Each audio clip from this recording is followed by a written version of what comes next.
As MCS, we started off as a motorsports damper company mainly for sports cars. As we've grown, we've moved into streetcar, HPD. We're constantly trying to make our parts and components better for the customer, trying to make the customer experience with our components better. If you're kind of new to the damper system world and moving into motorsports, the support system is very important in a suspension system.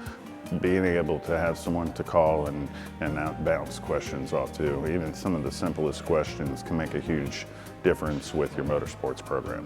We're all enthusiasts here. We very much think highly upon whether you are an enthusiast when we're hiring new employees. So we're all kind of in the game and kind of get it. My background is in motorsports. I started racing myself when I was 9 years old. I've held a competition license since 2001. My background was mostly race car mechanic and fabricator until I came here to motion control. And PRI gives us an opportunity to collaborate with our dealers and to gain that support system that I just talked about.